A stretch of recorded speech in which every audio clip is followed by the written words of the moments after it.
campuses, and we define good as being just, sustainable, ethical, and accessible. And at the moment, I play the role as the board chair, but the real heroes of the organization are the staff. So to help sort of tell you a little bit more about that and the extraordinary panel that we have, I'd like to introduce everyone to Farheen Khan, the Executive Director of Meal Exchange, and someone I am just privileged and honored to work with on a daily basis. Farheen? Thank you so much, Rahul. I really appreciate the introduction, and thank you for rejoining the board and to be a part of this after so many years. We are so privileged to have those conversations with you, especially in these recent times as we start to, continue to reimagine and really rethink what Meal Exchange is about and how we can continue to really thrive and to make ongoing impact during these sort of unprecedented times, if you will. So thanks for that. So hello everyone, my name is Farheen Khan. As Rahul mentioned, I'm the Executive Director of Meal Exchange. I want to formally say welcome again and thank you so much for joining us. This event is a project of Meal Exchange. We've been doing a series of web sessions since COVID started back in March, calling it Food is Life, a real talk series. And so this is sort of an event that's based on that concept of really having very real discussions about what's happening and how food impacts us in so many different ways. And so I'm, honored for, to have all of you here and to be able to share a bit about what that means. So, we at Meal Exchange know that even before COVID-19 hit or this pandemic began, that as an organization, we were supporting students across the country, but really from a place where we were supporting them to advocate and to be able to make change on their campuses, to really try to see tangible change happen in every community. It's been very different. And we knew that students were food insecure. At least 40% of students were food insecure before the pandemic. So as you can imagine, this is, a very concerning percentage. And so for us, when COVID-19 began, we really had to pivot our work, much like many of the other organizations, not-for-profits have had to do. But for us, it was like, okay, well, here we are in a place where we're trying to teach students how to advocate and to give them the tools and the resources and the supports required to make change on their campuses. But what happens when campuses suddenly shut down? And we really need to be able to ensure that students have access to good food, right? And so we, quickly came together and started a program called Good Food Now. And, really pleased to say that our team, really our small but mighty team came together quite quickly to do this. And the way we've done this is we've partnered with different local agencies and farmers and distributors across the country for a program called Good Food Now. And the idea of this is that we're providing fresh produce to students on a weekly or biweekly basis. Each community is so different depending on the partner, but we've been able to support over, 2,000 students across Canada at this point in time, which, has been really heartwarming to see the support we've received. And this particular event, what we're here to do is to really talk about, how to support the Black community and to show solidarity for the Black community, because we know a lot of the students that we have been supporting over time, in fact, are actually students of color from BIPOC communities, and so we're honored to be able to run this event today and to be able to raise some dollars. Our goal here is to be able to raise $15,000 so that we can support 100 students in Toronto. In partnership with UPSA, which is the New York University Black Students Association, and the Black Creek Community Farms, and Food Share Toronto, which will be supporting us as well. So I want to turn it over actually to Jaheena Mustafa, who's joining us from the UPSA Students Association. Just give me moments here. I'd like to formally introduce Jaheena here. Jaheena Mustafa is a Sudanese-Canadian student, community organizer in Toronto, whose work centers her experiences as a Black Muslim woman within the diaspora. Her student activism journey began in 2017 when she joined the York United Black Students Alliance, or UPSA, as the Director of Engagement for UPSA. Johanna's work exists to provide anti-oppressive and anti-Black racist community programming and services that uplift the intersectional voices of the Black student body at York University. Her love for community has led her to pursue a degree in global health and environmental studies. She intends to use her knowledge and learnings to create spaces of love and healing for Black bodies while actively working to critique and dismantle institutions of white supremacy. Welcome, Shahina. Hi, I'm glad to be here. Hi. So I just wanted to say first and foremost, thank you to Meal Exchange, Food Share, Black Creek Community Farm. It's an honor to be here. I first got in touch with the organization through Black Creek Community Farm. They reached out and they told us that there was an opportunity to provide meal boxes, food boxes to students, specifically Black students at York University.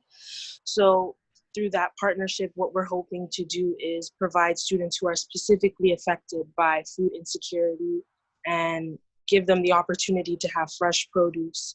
That's actually one of the main objectives of UPSA. UPSA is to allow students to be taken care of mind, body, and spirit. So it's very important. And it has been very difficult in the past to provide access to quality foods. Most of the foods that we have available um, at our university that is accessible are usually non-perishable food items. And another issue with that is most of them are not culturally relevant to the students who are accessing them. So with this initiative, what we're hoping to do is provide students with foods that are culturally relevant, because the majority of the Black student body at York University are in fact international students. So it's very important that they're provided foods that are something that's relevant to them and their diets and their nutrition. So with this initiative, we're hoping to provide foods like plantain, um, cassava, things like that, that we discussed with a few of our partners. So I'm really excited to see what happens, and I hope that this initiative goes through really well, and I hope that the students are able to alleviate some of their stresses by having access to quality food. And yeah, that's pretty much it. But yeah, I'm excited to be here. So thank you guys. Thank you, Johanna, for that. That's really great, and we're really excited to partner with you and all of our partners. You know, it's been we've had so many unique partnerships come together, and it's really heartwarming to see that, especially during times like these. So thanks for being here, and thanks for all your support as well. No problem. Great. So, you know, as we said, one of the things that we're trying to do tonight is to raise some money. And I wanted to just take a moment to ask everyone who's able to donate to be able to do that. You're able to do that right by going to goodfoodnow.ca. Jessica will put the link in the chat so you can see it. But here's just a to give you a snapshot on what the costs are, right? So a box is roughly $25. So that would, one box of fresh, provides, one box of fresh produce gives enough food to be able to cover a week's worth of food, right, for one student. So imagine, you're basically, for every box that's listed here, you're providing a week's worth of dollars, right? And so, whether we start with $1,000, that's 40 boxes or 40 weeks of worth of food for students, and then moving down to 750, which is 30 boxes, 500, etc. So for those who are able to make a donation, you can go straight into the link that we've provided. Also, feel free to post in the chat if you'd like to share with us what you're looking to donate today. so that we, can recognize you and say thank you. If you wanted to make a pledge, if you're not able to make a donation today but would like to in the future, you can message us privately as well, myself or Jessica, and we'd be happy to follow up with you at a later time as well. So, but our goal is 15,000, and I think that with so many people on the line, it should be we'll be able to meet our target. So, we'll pull this slide back on later on during the day as well, or in the evening, so that you can be reminded of the impact that you're able to make. Every dollar value is welcome, so please consider making a contribution. It really does make a difference. I mean, food is one of those things that we really can't function as human beings without food. It's such a core part of who we are, and especially when we talk about students who are our future. These are the future leaders of our communities. How can we expect that they're able to learn or to live even when we don't have access to good food? So definitely please consider making a contribution. We would really appreciate that. Okay, so now let's go ahead and get started with our official panel discussion. I'm excited to be able to introduce our guest speakers for the day. So I'm going to go ahead and formally introduce each one of our speakers here. Let's just give me one moment here, and we'll go ahead and get started. Very excited, to have all these incredible speakers join us today. And thank you in advance to each of you for being here today, for taking the time, and for truly being able to give us the opportunity to listen to your perspective, because we're excited to hear about you. Okay, let's go ahead and get started with the introductions. So Michelle Lewis is our first speaker. Michelle Lewis is a registered social worker with over 10 years of experience working in community settings with people living with and or affected by mental illness and or addictions. Michelle specializes in supporting individuals who present the complex psychosocial health profiles and has held several positions throughout her career, including community support worker, group facilitator, counselor, coordinator, and clinical program manager. Michelle holds a Master of Social Work degree from the University of Toronto with a specialization in health and mental health, a Bachelor of Social Work with minor in psychology from Ryerson University, and a Social Service Worker diploma from Humber College. She's currently a clinical program manager at the Canadian Mental Health Association, part-time professor at Humber College, and in both their social work and postgrad addictions and mental health diploma programs. Michelle also is a guest lecturer at Ryerson University for the BSW program, and she's a sensational instructor at the Toronto Hostels Training Center. Michelle values health equity, anti-oppressive practices, and quality client care. So welcome, Michelle. Thank you. Okay, so next we have Crystal Marks. Let me go ahead and introduce Crystal. Crystal's a writer. She is an anti-racist and equity educator and an advocate. Crystal currently works for the Ryerson's Office of the Vice President, Equity and Community Inclusion. She's a founder of Malton Moms, a community mobilizer. She's a writer, a poet, and a creative consultant, featured with CBC's 150 Her Story in Black. Crystal is the chair of the Hamilton Center for Civic Inclusion, HCCI, and is the mother of 4. Crystal Marks is a creative, visionary leader committed to social change through an anti-racist and equity lens, specializing in writing, public speaking, and relationship management.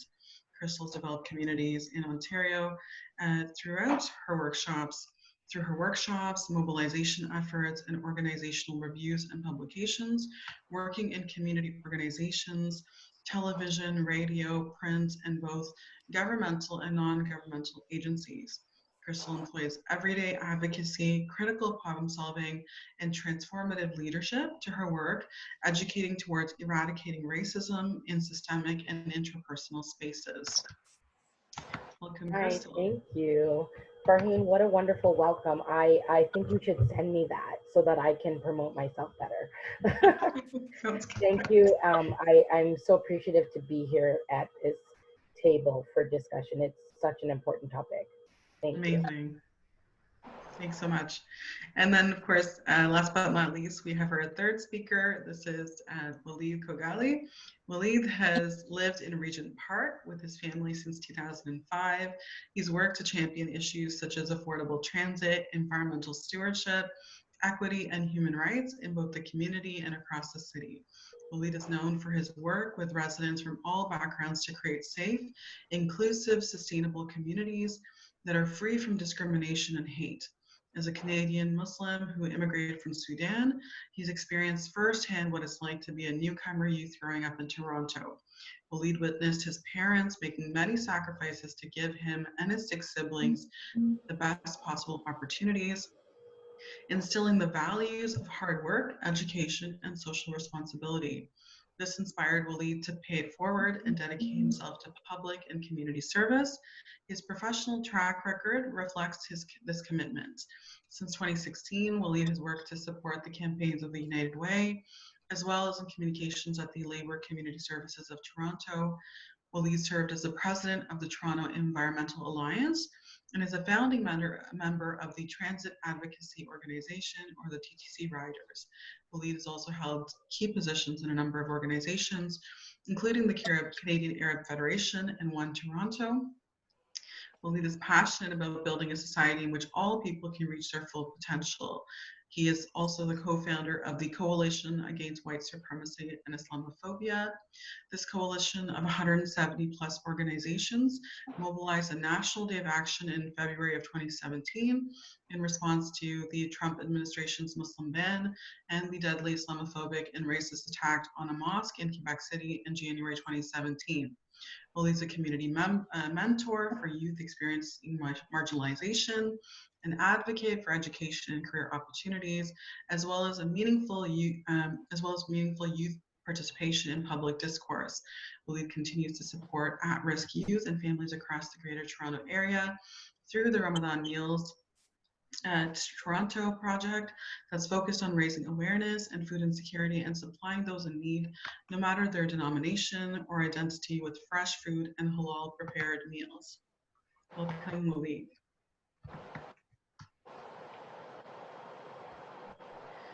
So let's go ahead and thanks so much for being here, all of the speakers. We are so grateful for all of you for joining us at this time. It's such a pleasure to have you all on the panel today. Thank you. Thank you. Thank you very much. Absolutely a pleasure to be here. Thanks so much. So we're going to go ahead and just dive right into the questions. We are excited to begin the discussion. Just as the moderator of this panel, I just want to just say that ultimately our goal here is to talk about the Black community and access to food. And I know with all of your backgrounds, we are excited to hear your perspectives on what that means to you. What is food and how important is it to the community and its impact when we don't have enough of it. Each speaker for the first question that we'll ask will have about 5 minutes to do an introduction, and then we'll move into more of a popcorn style kind of conversation. So this very first question that I'd like to pose to the panelists here is really about, what does food mean to you personally? And how has food access or lack of food access shaped your life? So Crystal, do you want to start first? Why not? Hi, everyone. Food is essential. First of all, it's our very sustenance. In addition to water, it keeps us going. In particular, as a Canadian born of Caribbean immigrants, food is a story that connects us very much to our heritage. So our tables at our homes, from the time we're young, are centered around our cultural food and how we support each other. And even though that dynamic has changed, and I will talk about that a little bit, or it changes and it comes back and ebbs and flows. Food is the heart of the home. I'm a mother of four, as you mentioned, and I still, every time that I have to order takeout or skip the dishes or something that is not home cooked, I still feel a twinge of guilt because I know that I grew up in a culture where my parents both worked and managed to put meals on the table 3 times a day, sometimes even rearranging their work schedules to ensure that we had people at home during the day, lunchtime, breakfast, and dinner, in order to create a sense of well-being for us. Um, Part of my story is that I actually never stayed at school for lunch until I was like in high school. Like an odd time here or there in grade school, which now looking back was actually very fortunate because many kids had to go to school for lunch. And I remember the times I did go, some of the stories that I felt as a Black person that separated me from, for example, the Italian or Portuguese children that I grew up in my neighborhood with. My neighborhood is now largely South Asian, Black, and Korean, and and settler white nations as well. Um, but at the time, it was like it was hard to make curry and rice portable, and and roti wasn't something that was in very part of the culture at the time. um, Now my children prefer and want a cooked meal for lunch. I remember saying to them, just take this sandwich and salad and go, and they'd be like, no, we want like chicken and rice. So things change over time. um, and For me, like I've gone through periods of food insecurity, but my mother had always taught me there's like a hierarchy to things, which is like roof over your head, food in your belly, and then comes everything else, right? So being a young parent at the time, providing meals and cooking them with my spouse was a way to continue and develop our family, to make space to be with our children, and also to celebrate the small but triumphant um, triumphs in life that that we were um, that we were able to celebrate, like just being able to say, okay, well, something great happens and we will celebrate around a dish. um, I learned how to cook a lot on my own because I left home early and I had to take things that I learned from my father, my mother, my grandmother, and start cooking on my own. And my husband's grandmother taught me a lot about food and taught him a lot. And then also, I was always that unique person who could eat things and taste what's in them and love to play with that. So that expanded my knowledge into other cultures. Like the day I had Thai food, it like opened my eyes for the first time ever. And I was like, where has this been all my life? So I've been exposed to many different cultures of food, being a first generation Canadian, Italian specifically, um, Caribbean, of course, West African by nature of being Caribbean, and and a whole sorts. And now I marvel at just how much access we have theoretically to a very diverse culture of food, but yet still um, gaining access to full 3 to 6 meals a day is very hard for some people. And it is also very hard still to be a parent and trying to teach um, my children the value of eating that breakfast, because my kids don't love breakfast, and I was raised on it's the most important meal of the day, right? It's where you get your iron and your oats and your your steel cut oats that your mom makes, and all of those things. And then, you know, I came from a culture of you finish everything that's on your plate. And now we're in a culture of, well, if you don't really want to eat it, you shouldn't force kids to eat it. So there are a lot of interesting relationships around food. But most importantly, I think right now in this time that we're living in, um, it is important to acknowledge that food is getting more expensive, and it is getting harder to sustain yourself. When I was a student at York, hey Johanna, um, I, you know, I had started a young family, and you know, it was very important to manage my budget, my tuition, etc., and still provide healthy meals, which meant that I really couldn't eat on campus. And I work at a university now where I can afford to eat on campus occasionally, but even I think the prices are absurd. And um, and there's a movement to more um, equitable food, um, but and healthier food, but it does come at a higher cost. So I think Right. students often give themselves a smaller budget and are eating less healthy, and that, of course, has effects on the mind, body, and spirit. Mhm. Thank you, Crystal. That's great. And you're absolutely right. Food is so key to who we are. We need to make sure that it's accessible for sure. Mhm. Michelle, did you want to go next? Sure, sure. Thank you, Farheen. Again, wonderful to be here to speak on such a personal relationship. That's how I see food. It's complicated, as they say. But for me, I do see food as a personal relationship that has its seasons. For me, you know, I remember as a child growing up here in Mississauga, you know, where I was born, that, you know, similar to what Crystal said, food really, you know, was the thing that told a lot about you, right? It was that thing that really showed about who you are. Going to school and having to hide the food, you know, coming from Jamaican parents, and people asking, well, what is that? And or what do you have in your lunch bag? And you know, what you had in your lunch bag really did say a lot.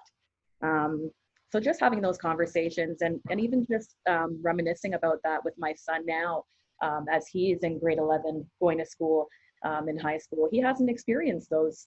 He doesn't have those same experiences because the school in terms of the demographic looks very different than it did many years ago. So for me, I mean, it's the social aspect of it, family gatherings, lots of memories, lots of celebrations around food. And it really was a time for celebration. But at the same time, here we go with the complicated relationship. You know, as a young mother myself, having 3 children, I too, at one point was food insecure. So having to deal with and access food banks and kind of deal with the shame and the lack of dignity in that process, you know, and having to, you know, figure out what meals are going to look like, $40 a week, you know, having to figure out what that's going to look like for the week for myself and 3 children. You know, it was a difficult time. And it really does, you know, the food that you have access to, it reveals your social status as well, right? Very telling. Um, Now I'm very conscious about food, right? Very conscious about what I eat. I know in terms of the social determinants of health, you know, having access to fresh food, non-perishable food is very important, very important. I recall just going into the grocery store the other day and I looked at the bin. There's a bin that they always have where you can buy food and donate it. And I look in there and I see all these cereals that are filled with sugar and Kraft Dinner and all these sorts of things, right? And I definitely think that it's time to look beyond that and really think about health and what that really means. Come away from just filling bellies and thinking about food as health. So, waste is not an option for me now. Now being in the state of COVID, I've actually, you know, having been in school for many years and having to rely on, you know, skip the dishes and all those other services. I haven't had a lot of time to cook, but since COVID, I have had I regained my love for cooking and have actually been cooking every day. So, and I find that in doing so, that relationship that I have with my son is changing in that we're able to come back to that place where we're able to have conversations around a cooked meal and that sort of thing. So, like I said, it's a complicated relationship. Now we're in a good place. And I hope to be able to achieve that for all the students. This is a time where, you know, when you're in school and you're trying to further your education, food should be the last thing that you have to think about. So I hope to be able to do all that I can to help with this initiative. Thank you. Great, thanks so much, Michelle. That's really, yeah, it's amazing how much you know, food or lack of food can shape who we are and build our character. You know, we really have to be creative and you know, I know growing up as well, it wasn't easy, but we found ways to survive, right? The fact that we're trying to be conscious now is really important. Like, I know I was telling Paul Taylor from Food Share at one point, like when I get that box now, you know, I'm excited to see it because you know, but I know what it's like to not know what you have and to try to make something of nothing, right? Yeah. It's really Yeah, important. make it do with what you have and make it stretch, as they say in Jamaica. Yeah, I just wanted to jump in and say that it's true. I learned as a young mother that I can cook anything and my children will never go hungry because there's an ingenuity about what's in the cupboard, what's in the fridge, what's in the yes, pantry, and how you can make that work because you have to. And yes, that's a great skill building tool. But students also desperately need to be focused on their study and hunger. They shouldn't be living on ramen alone. And there's nothing wrong with ramen if it's supplemented with great vegetables and with other pieces. But, you know, they can't live on that or bread alone. So, as the saying goes. Yeah. for sure, for sure. So I'll let Willie respond to the first question, and then we'll move right into the discussion for sure. Go ahead, Willie. Thank you, Farheen, for having me. I just want to also thank Rahul and Johanna for being on this very important panel and this important uh, fundraiser for Meal Exchange, a program that I support. And I want to thank you know, my fellow panelists Michelle and Crystal who briefly talked about the importance for access to food, which is part of the question as well.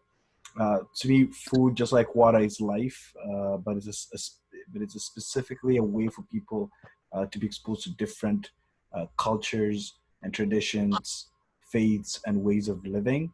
You know, human activity is centered on how we best secure safe and nutritious food.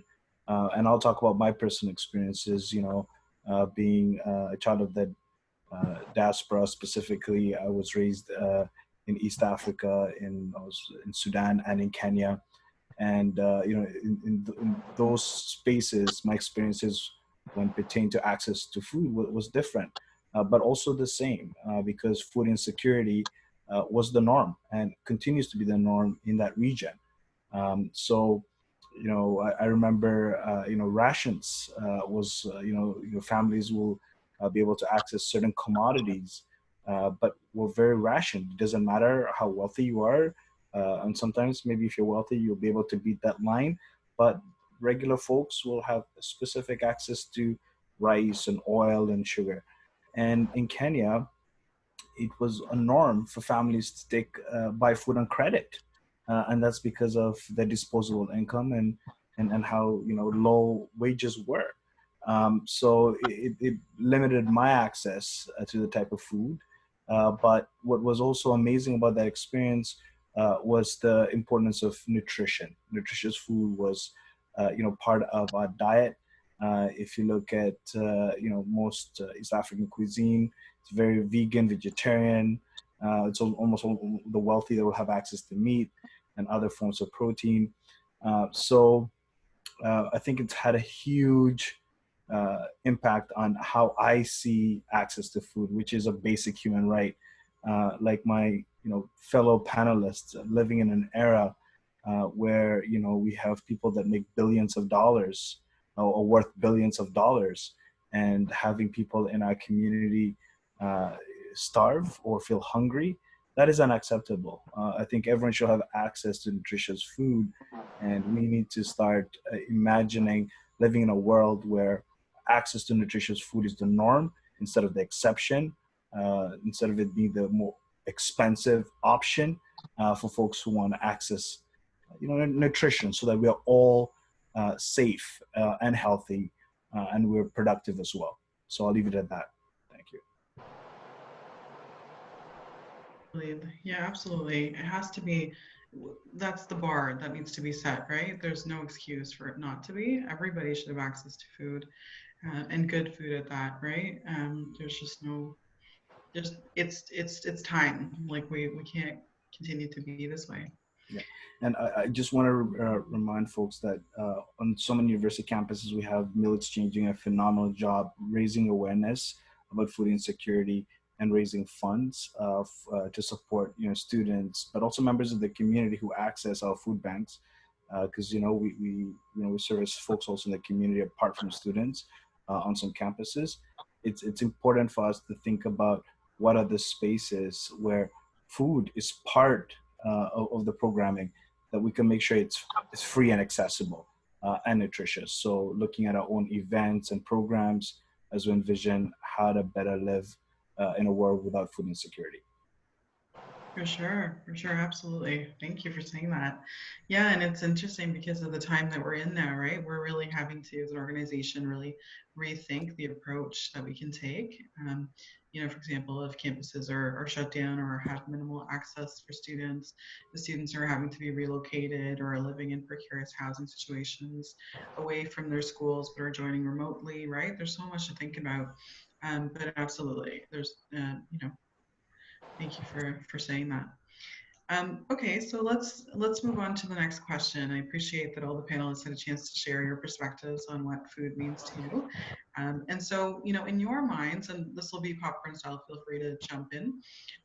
What is the relationship between culture and food? How can we assure that they're accessible to diverse communities?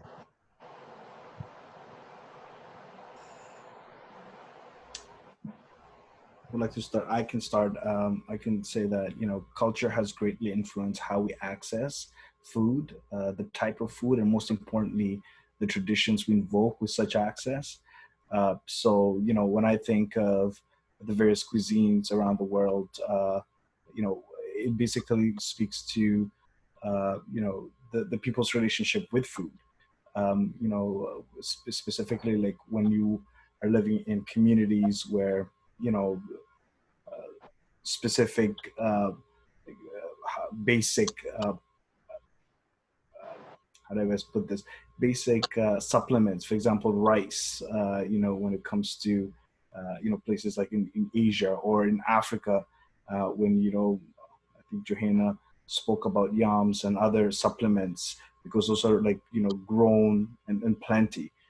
It speaks to the type of culture, right? Like the folks who are living close to large masses of water like rivers or oceans, the type of food they or part of their cuisine is very distinct, and you can actually notice the variances. But it also speaks to like how those people intersect and connect with each other, because this is maybe some information for folks.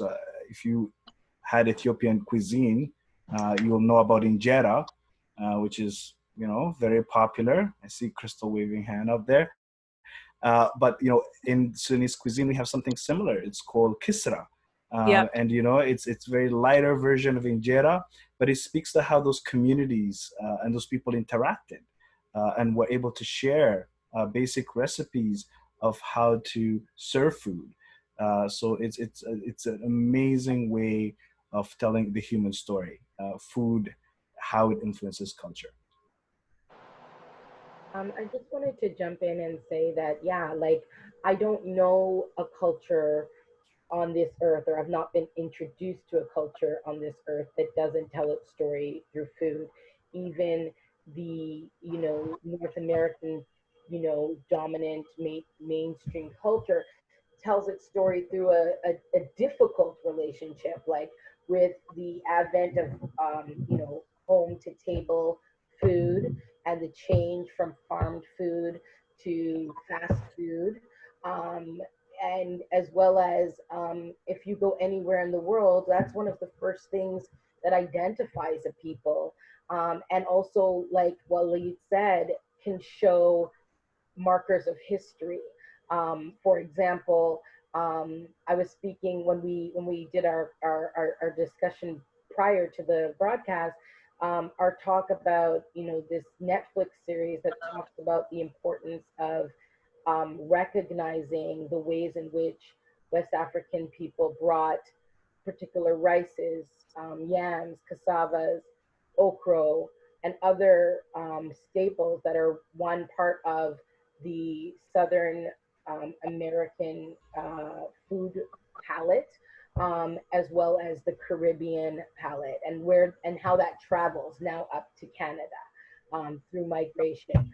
Food moves with people; their styles can change, but it was always fascinating for me that the we all had similar things, names, or stuff that was almost the same, just slightly different, like a bake to a festival to a dumpling or fried dumpling.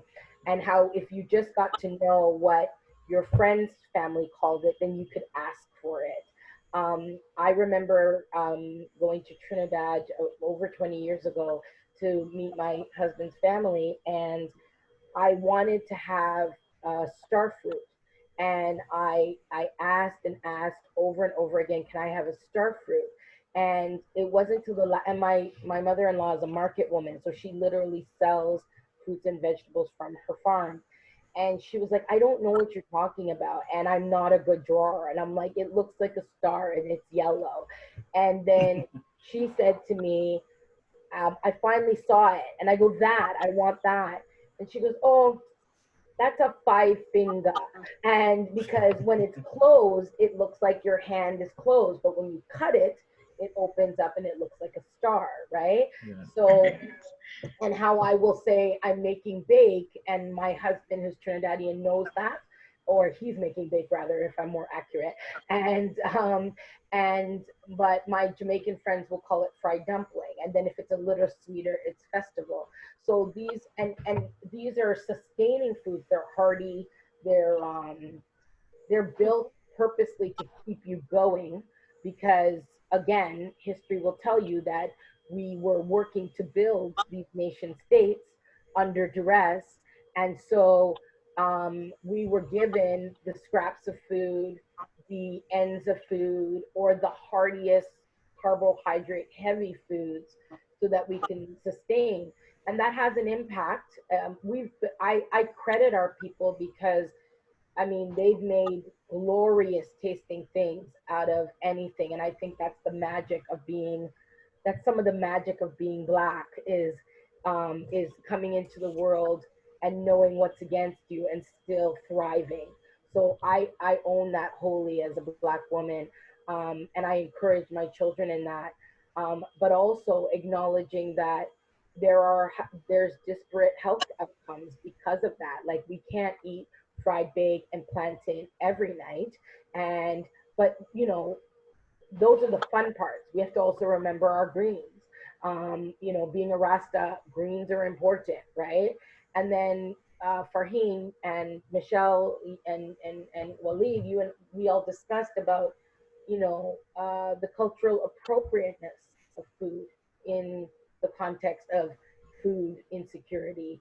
And it's not enough to give someone white bread and craft dinner, because that's not going to one sustain them, Yeah. and it's not going to give them nutrition. It's not enough, like you said, Michelle, to fill a belly.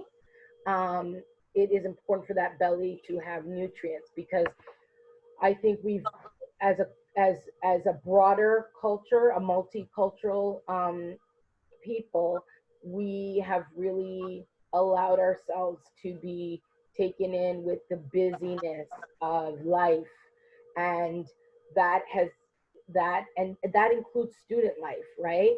It's I gotta go, I gotta go, I gotta go, I gotta go, I've gotta study. But if you know about the wellness of food and how food is your medicine and how food can help you heal, then you will take more time. And I know, I'm not saying I'm perfect by any means, but like Michelle said, I've been more conscious about what is it that I need to eat and drink to feel better. And I also think once you're when you're in your studies and you're quite young, you can put away anything, but it's at some point you're gonna hit a wall. So it's good practice to try to find good food. And it's organizations like Black Creek Farm and the Good Food Box and the Good Food Box that was specifically for Afro-Caribbean families that I utilized when I was a student to ensure that we had culturally appropriate food, as well as food that would last, food that can store and last, but is still healthy. It's a balancing act. It's a balancing act. And it's a daily one as well as a weekly and a monthly one. Because again, your budget has to stretch and your studies have to get done. And now in my career years, you have to prioritize. So this is all about culture as well, because it's our daily culture. It's not just our ethnic culture. It's about how our relationship with food is in the day to day. And some of us, we get our best meals by going home to family or waiting till we have time. Like the weekends for me, real food gets served around here, right? So that is, it's a relationship, but we have to treat it like one. So when we're not in good relationship, there are negative consequences.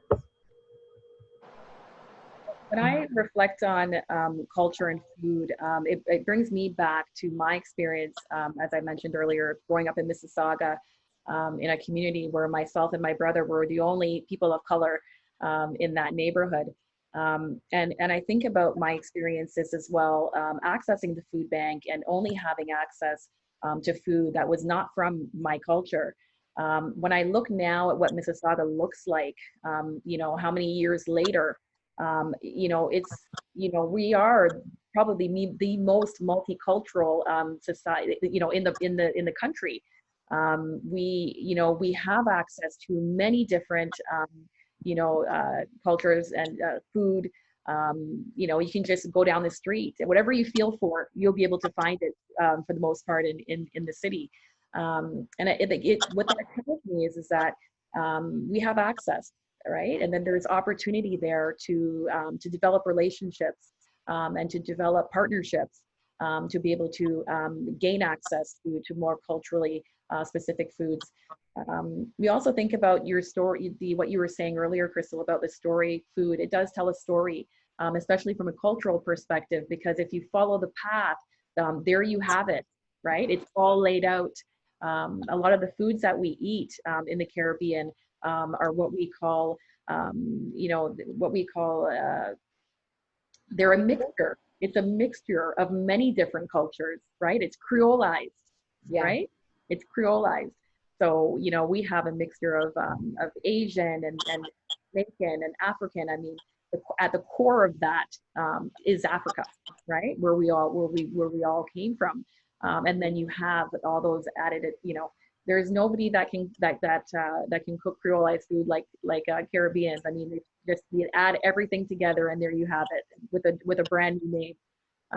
But that is culture and food, and I see again great opportunities to be able to provide more culturally specific foods to people, because it does make a difference in their health. It really does. Just to address the access piece, to make sure that we have less craft dinners and more culture appropriate food, I think the way we can proceed is creating spaces for the diversity of food to be grown. I'm a big fan of community gardens, and also incentives for community-run cooperatives that could supply local food. Making sure that funds are accessible for local initiatives, so that we can work to reduce our carbon footprint by being environmentally sustainable as well.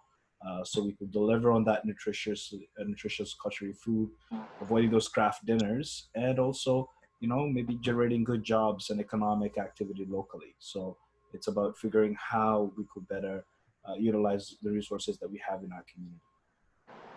And I think that when we had some really great conversations even pre-panel about these things. So I'm glad that we did.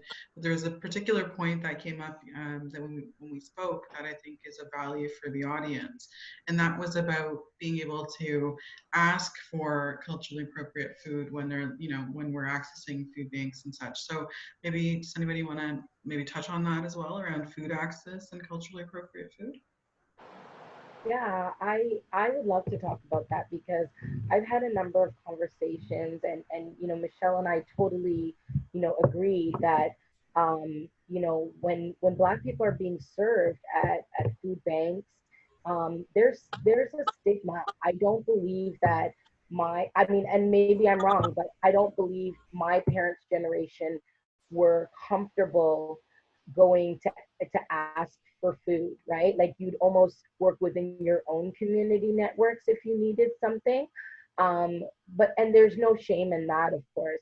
But if you had to, for whatever reasons, go outside to either a church group or a food bank, having a meal that you don't know how to cook, like for example, we're Christian, but we're also Rasta. So like we don't eat pork and we don't eat shellfish. And having a woman say to me, here's some octopus, right? And not knowing, well, first of all, knowing that an octopus is a particularly intelligent creature, not eating seafood, being allergic to seafood, and then saying to her, I can't cook this. Like, and not only do I can't cook it, I don't know how to cook it, and it's not digestible for me. And for her to say, as Michelle put it finally, well, we're not hungry. You're not really hungry is the perception if you don't take what's given to her.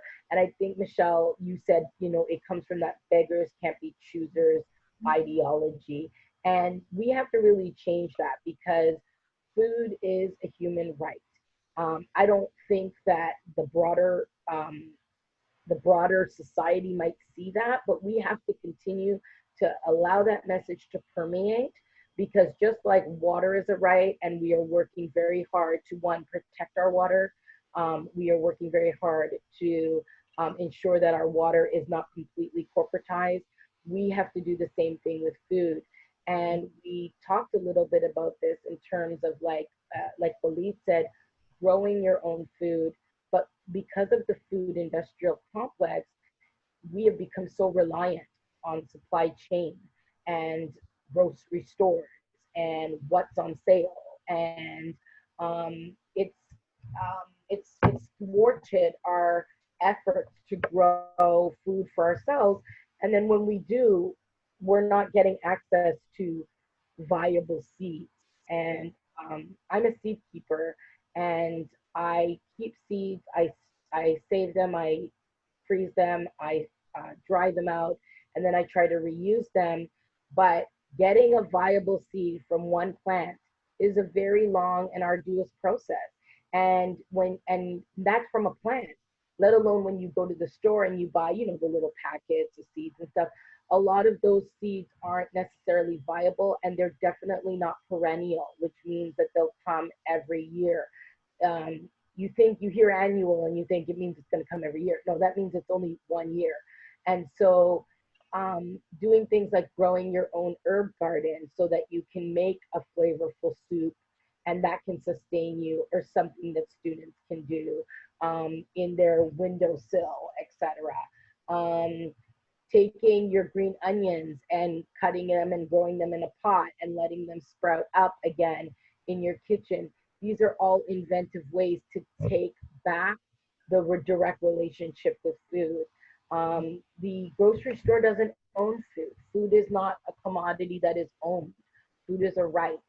And even though we live differently than we did even 20, 50, and 100 years ago, we can still return to that piece.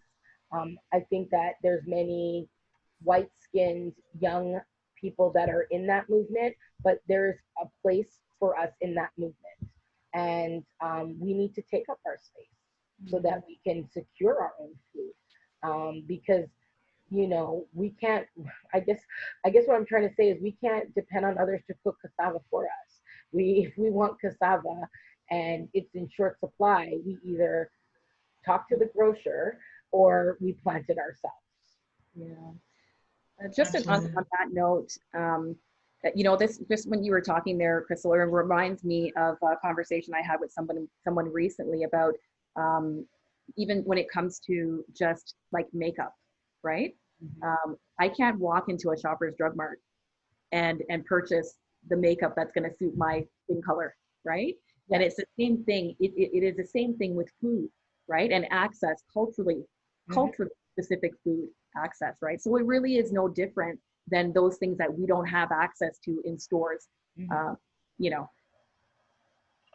here now. But it's 2020. It's 2020. Yeah, and that's what I'm saying. It's nothing new. And it's been a rough year. We can all agree on that. But it's 2020, and the time is long gone. Like I grew up in Mississauga, in Malton. We can debate the politics on borders later. But Farheen, I know you know that. And yes. But you know, being the only, you know, Black girl child in, or maybe one of two in kindergarten going up, and not really seeing any other Black folks till like grade 6. It's and then even then still, you know, not having a core group of friends that are your cultural makeup till high school. You haven't, like, my children don't have that experience. They've got a rich multicultural experience and also their own community within their own school. So eating, you know, going home for curry chicken at lunch makes sense, because why bring a sandwich when you could have something more yummy, right?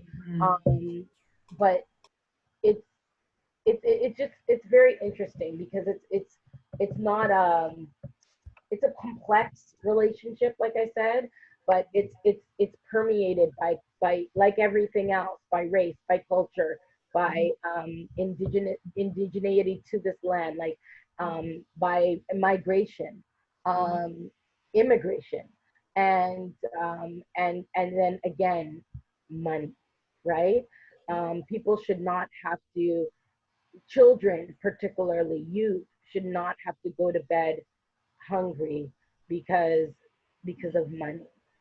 It's a shame, especially in a country like ours, which has so much social safety net. Yeah.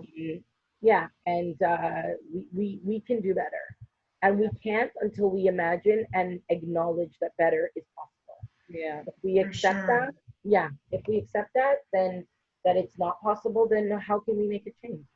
Yeah. So I'm mindful of time. So we've got half an hour to go, and we've got a couple of questions more that I think would be really of value to the audience. So I want to switch gears a bit, if that's okay with everybody.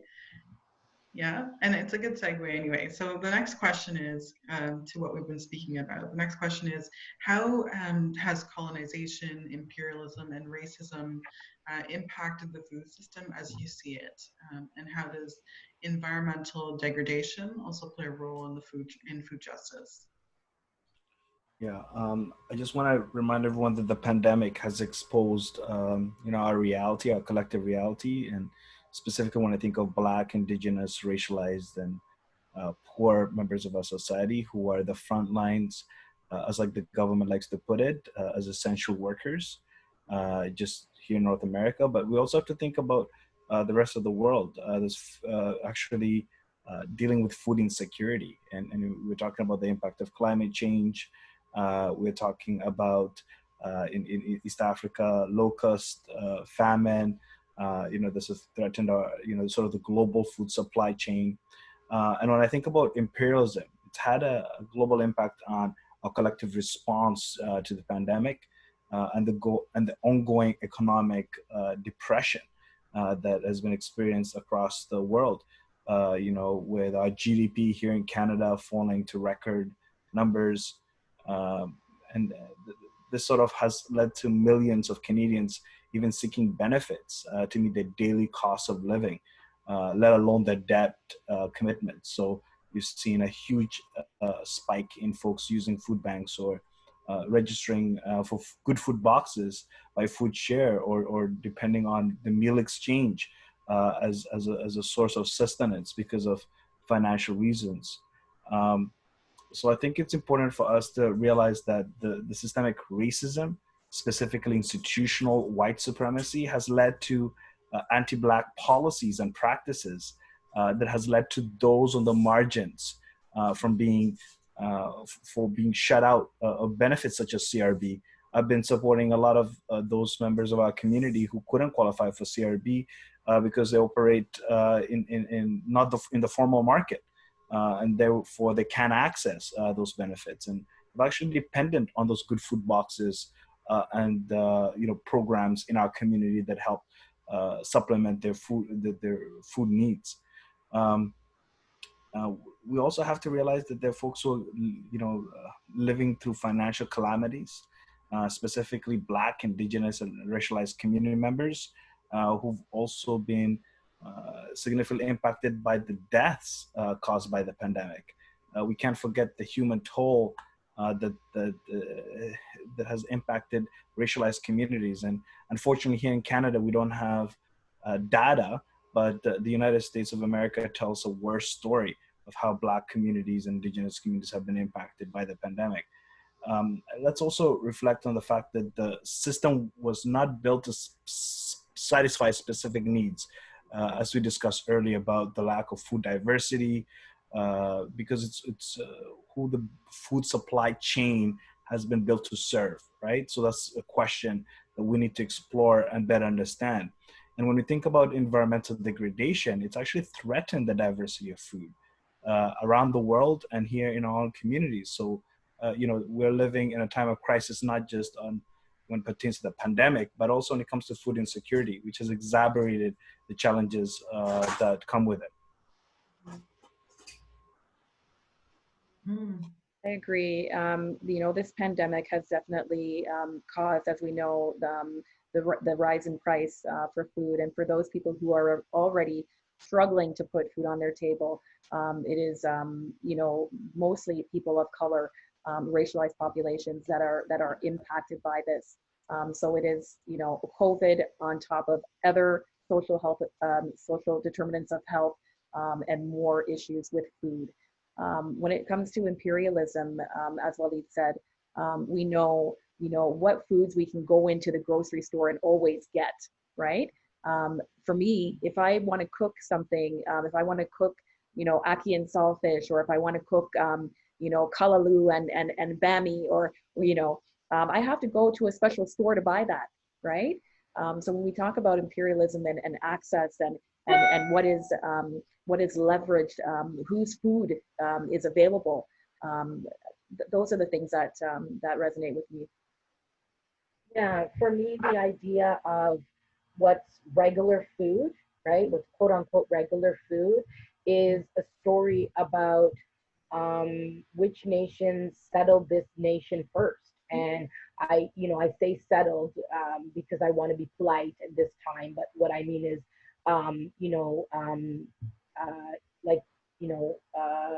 colonize this nation first.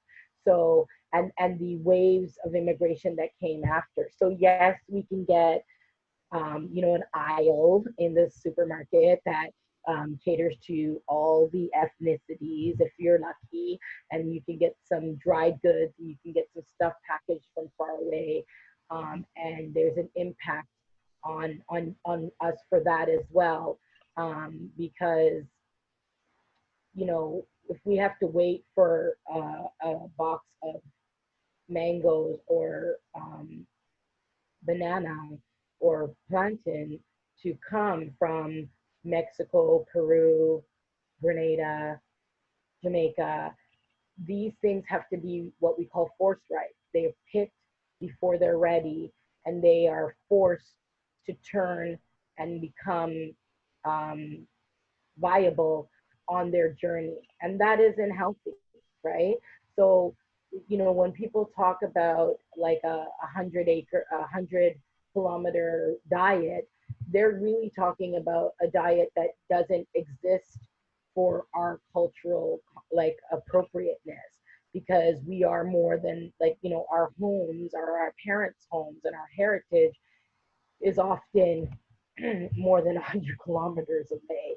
So it's really important to pass on skills to our young people on how to cook food, how to preserve, how to make the most of what they have, because the very notion of what is regular food and how to access it is not necessarily part of the Canadian imagination right now. There are improvements. I will tell you the story about when I was looking for Christophine, and anybody who's from like Grenada or Trinidad knows Christophine, but Jamaicans know it as chayote or chocho, and like being in complete confusion around something that was just a staple that I was like, I know it's here, but I can't access it. But if I had gone to a West Indian store, or sorry, I don't like using the term West Indian, if I had gone to a Caribbean store, they would have known,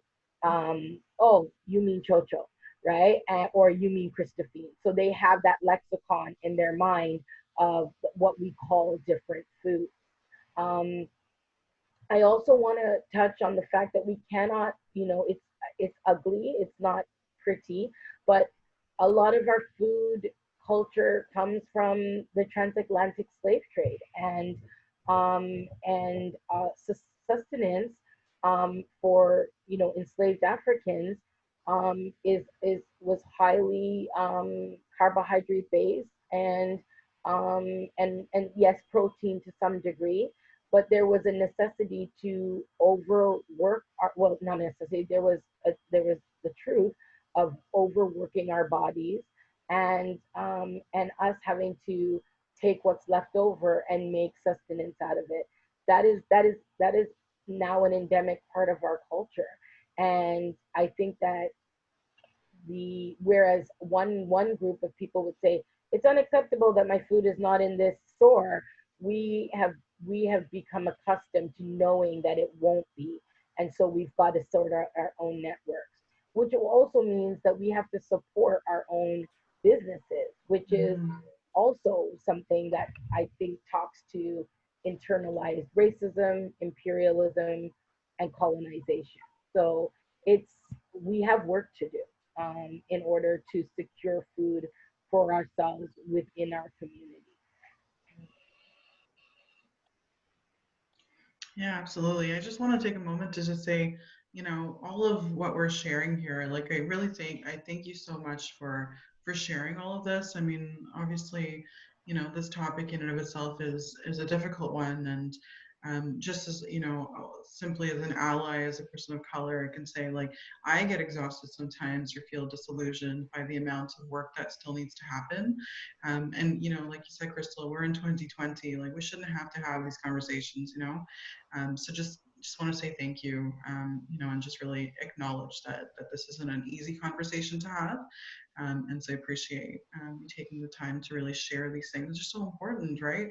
This idea of the like you said, the slaves having to work, and even how that um, the choice of foods has kind of become a part of culture today, right? And the necessity and sort of that long standing, if you will, or kind of the passing on of generationally of this impact that we're having on people's lives today. It's just you know really really unfortunate to hear about, but important to know, right? Yeah, and it's not just a story of sadness. The story of being black is one of triumph, because, like Mhm. Audre Lorde said, we were never meant to survive. Being part of the how do I struggle with being polite, um, and not being just blunt, but the pillage of Africa, Mhm. it has affected continental Africans, and it has affected us in the Mhm. diaspora previous and present. Yes. And so, but it is, but there was no plan for us beyond building the architecture of this nation, and yet we survive and we thrive. And so that is something that I think we've been told through our grandparents, through our parents, and at the table and at the stove. We've been taught that. So, you know, those recipes that we get passed down, those are parts of our heritage and they need to be preserved. And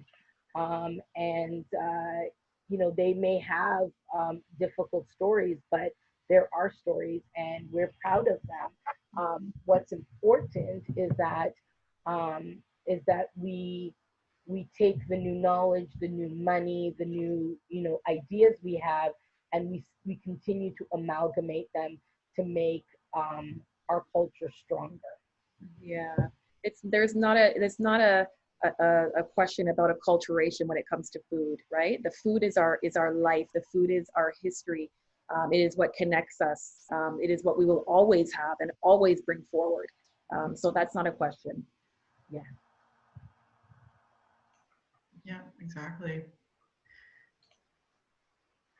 Okay, so let's move on then. I know that you know, it's actually an interesting segue into the next question. So, you know, given that there's been so much awareness about systemic racism with the recent uprisings, do you feel like we're making progress, and are you hopeful? I can start off by saying somewhat, but not close to what we're capable of, to be honest. For example, on an institutional level, you know, we're doing a better job raising awareness, as well as strengthening coalitions to call for justice. But you know, just reflecting on, uh, you know, the need for not just institutional reform through the movement to defund the police and invest money in communities, because you can address the root causes of poverty without that investment. And we can't deal with the cycle of violence that impact our community and lead to many of us being insecure, whether it's not accessing housing or not accessing food. You know, we have to do better as a society. Um, and I think like it's important to reflect on the fact that that there's an awareness that we have a serious problem that affects all of us, specifically anti-Black racism, and in, you know, south of the border, the rise of white supremacy. Um, it's, uh, it's something that we have to deal with. I'm glad that our provincial government is ending the practice of streaming, which will allow, you know, you know, individuals, specifically racialized folks, Black people, Indigenous people, to pursue their careers or their ambitions. But none of the recommendations have been, uh, you know, been implemented. We're talking about recommendations that folks from the Black community, the Indigenous community, have called on for years, and they've been just collecting dust. So it's important for the political will and the institutional response to be better than what we're currently seeing. Um, we are, you know, the other thing is it's important for us to start thinking about ways to invest in solutions rather than continue this pattern of criminalization of our communities. And that's why I welcome the movement to defund the police and move to a model that emphasizes community-led safety options and interventions, especially when dealing with mental health. Yeah, you know, I think that given, you know, all of what's happening with COVID, to have, you know, these issues come up around race, it's nothing new. It's nothing new. So it's surprising to me how, you know, it comes across as, you know, oh, really? It's astounding. But I see it as an opportunity. I see it as an opportunity, again, to continue conversations. I see it as an opportunity to educate. And I see it as an opportunity to take advantage of this time. I do think that the responses that I've seen, you know, thus far, superficial. It is really about changing the system, right? It's about changing the system, and that means changing policies.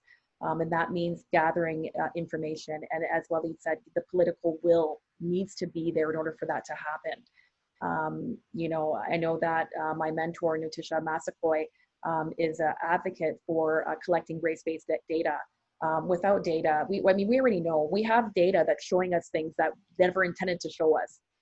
For the example with COVID, it's telling us a lot about how much marginalized this population is, right? It wasn't intended to do that, but is the unintended, you know, result of the current situation. But we need to be purposeful, and we need to be very strategic, and want to do this. It is the political will, and really, I want to see more you know, superficial changes. You know, that doesn't anything. It does not. It's not sustainable. We're not talking about real change. Mm-hmm. Yeah, for me, yeah, superficial, like, okay, so, you know, anti-Black racism is on the tip of everyone's tongue at the moment. And, you know, I've been doing equity education for almost 20 years now, and working in anti-racist, anti-oppression spaces. Um, it's been, it's been challenging to, you know, like, you hear it on the news now and you're like, oh, so are they using the word, do they get the language? And yes, there is eyesight on this issue now.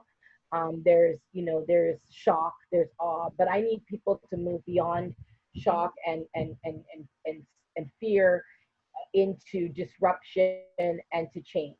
I'm a very firm believer that I came here with a purpose. I believe we're all revolutionaries and visionaries in our own right. I believe that our purpose here in this walk in the world is not without reason.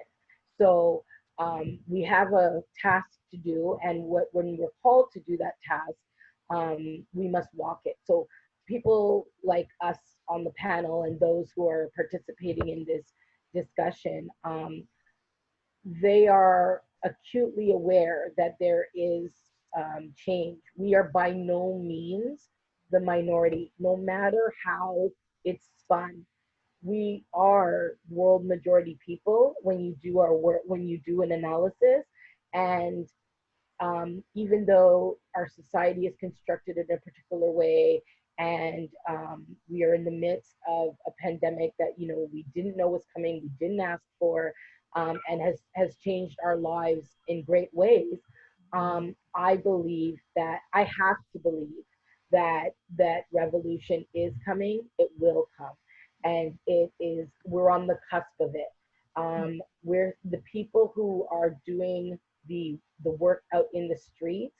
We need to honor that because they are literally putting themselves on the line now. And then those of us who work in organizations like yours, Farheen, who serve front facing, who are, like Michelle alluded to, developing policy, who work at the, you know, Center for Disease Control or whatever, all of us are collectively weaving a new tapestry. We are saying that it's not okay and it's not enough. We are living differently than was 100 years ago because things have to change. Yeah. And even when there is lack of will to change from what would be the majority of reigning forces, the minority has strength in its numbers and its will.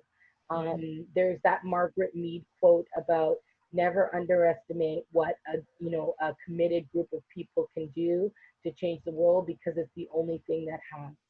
So if we want every child to have a meal, we can do that. Community kitchens are possible. We just haven't made them popular. We use things like, oh, it's going to be dirty, or we don't know how to do that, or we can't profit off of it to keep us from doing what's right. A lot of people with power shoot down ideas because they simply don't have vision. But it's the visionaries and the dreamers coupled with the activists, the ones who take action, that actually make lasting and sustaining change. So I really believe that, yes, change is coming. I have to believe that. If I live to be 92 years old, I will live to see change. You know, I get up in the morning and this is my bread and butter. This is what I do. And I never imagined that equity education would be something. It wasn't even a career when I started my work. But, um, you know, neither was grassroots or guerrilla gardening. Neither was, um, you know, so many of the things that exist today. We didn't have cell phones. You know, even just as 21 years ago, we didn't work with cell phones in the way we work with them now. If there's will to do that, we can have will to do this. And we all have a role to play in that. Yeah, absolutely. Absolutely. So, you know, we've got a few minutes left, and I want to make sure that we ask one last question that's really important, I think, for all those that are on the line. So, first of all, you know, so as you know, as an organization, Meal Exchange is one that empowers youth and students. So, what are some ways that, you know, students and allies can you know, support anti-racism efforts to make transformative change happen? I think So, it's, go ahead. go ahead, Waleed. No, go ahead, Michelle. I think it's important, you know, for students to see and engage in these type of, you know, forums, for them to learn and for them to get involved, and not, you know, sit on the sidelines and think that maybe, you know, they'll leave that work to somebody else. I think that youth, when I even think about my son, you know, I think that he's a natural advocate. He's somebody who comes across as an, you know, somebody who's, you know, you know, is willing to advocate for himself and advocate for the greater good and justice, right? So I think I see a lot of that in the youth today, and I would just encourage them to learn and to get involved, and to play a role. As you stated, Crystal, you know, I do also believe that we are all here for a reason. We all have our gifts, and our role to play in this, and I just encourage youth to find their place, and give of their time.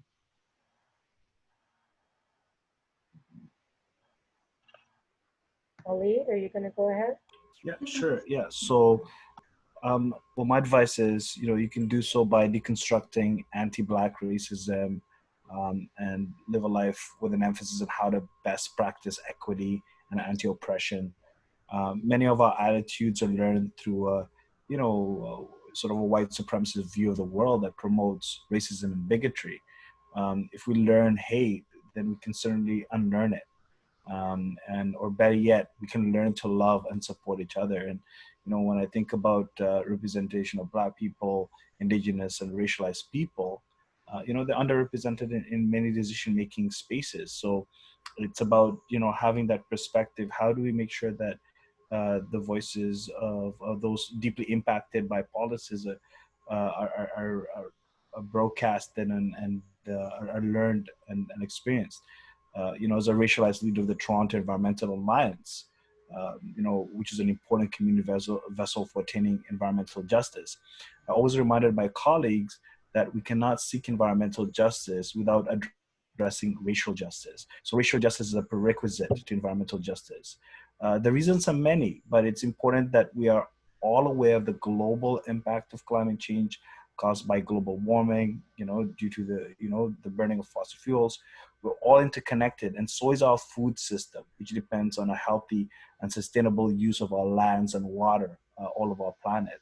So, you know, my message to the youth out there is, you know, think of yourself as a global citizen, not just a citizen of Canada. Think of how you can support the most marginalized members of the community, and check your own privilege, because unless we change the system, you will still have that privilege. Thank you.